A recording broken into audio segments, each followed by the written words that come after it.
Hey, congratulations. Your syndication is now in orbit. It's doing its job right now, which is generating cash or doing its construction or just appreciating whatever you've designed it to do, but it's in orbit. So let's talk about the next job that you've got. Well, the number one complaint that I hear from investors in syndications, now these aren't mine, these are from investors in other syndications. The one complaint I hear more than any other is I never hear from them. I have no idea what's going on. I can't tell you how many times I hear that. It's like 90%. It's a huge, huge number, which is a real big shame. I mean, investors have trusted their syndicator with to make money for them, and many times that syndicator is making money for them. They're doing a great job making money, but they never talk to their investors. That's a terrible shame, don't you think? They never let their investors feel like they're part of a deal or something great like their syndication. So when it comes time to do another syndication, do you think that those investors really want to go into a deal with that syndicator again? Probably not.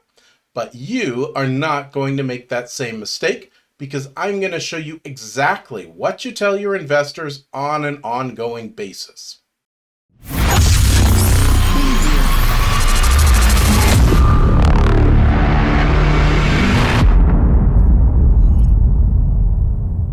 All right, so what do you exactly tell your investors on an ongoing basis? I call this my investor relations piece, and this is how you do it. So let's go to the whiteboard. So, what I like to do is every time that I make a distribution, because I want them to have that associated when I talk with my investors, that they associate making money with it. When I do that, I send them an email. So here is my email to investors. So I do this every quarter, every month. It depends whenever my term is due. Realistically, I like to do it, every quarter and then an annual. So they're different things I like to put. So I like to put exactly what the name of the investment is at the top. These people may own several different investments and they may own several different investments with you. So let's be really clear as to what the name of the investment is. And if there's an address, I put that too. I also like to put, if I'm making a reference to year to date, I like to put which year to date we're talking about. And then the most important for relations point of view, I think, is just this photograph of the building. Show a nice picture of the building. And then this is supposed to be a different view of that same building, so we'll just put like a different view. So I like to show a nice picture of the building, and I like to put the date that picture was taken. And it should be from the same period, from the last time you did that. That way that shows that you are on it. You will keep your eyes on the ball on their investment. Now, I like to give some sort of metric so they see what the general performance is. One thing I like to show is the cash flow summary. So I put year-to-date gross.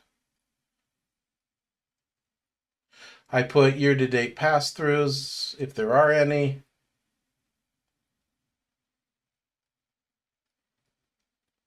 And an example is also attached to this module as well. A year-to-date expenses, and then a year-to-date NOI. That way they really get a feel for what's exactly going on the property. So it's got numbers. Then I like to put an occupancy summary.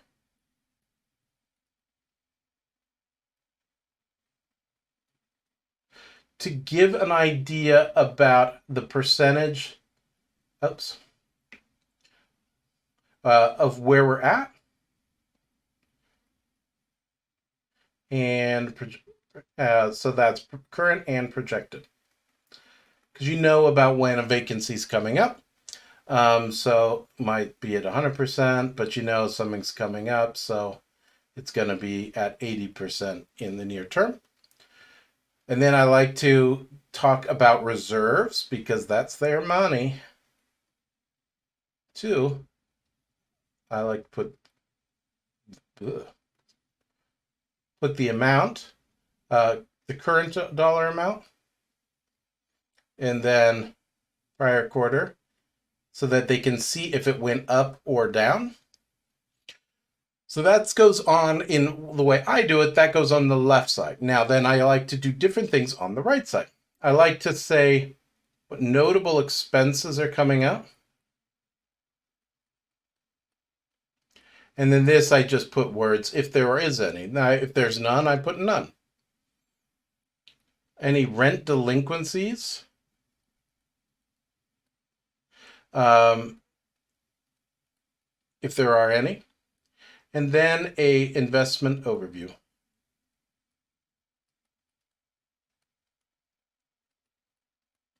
Just to reiterate where things are at, and it bases everything off my metrics, right? I've got my acquisition cost. I've got any capital events. You know, if you sold part of it or whatnot. And then total basis. And I also like to put on a per share basis too. And you'll see that in the example. Now, I also like to give some metrics.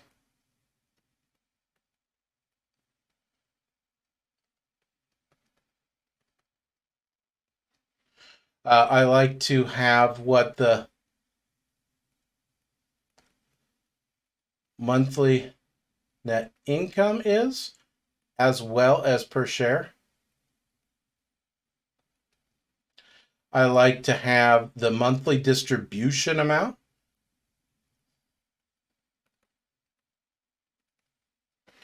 as well as per share. And they'll see that compared to, you know, this is the amount of money they're getting, so they'll see it.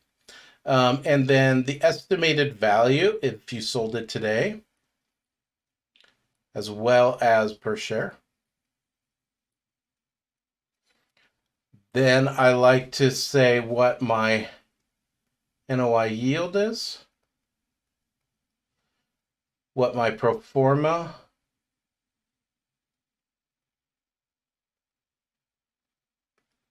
NOI yield is, and my current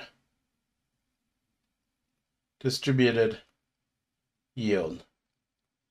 Give them a good sense of what the what's going on. Then the last thing I like to do, oops, shouldn't do on that line. The last thing I like to put is, you know, just a property update.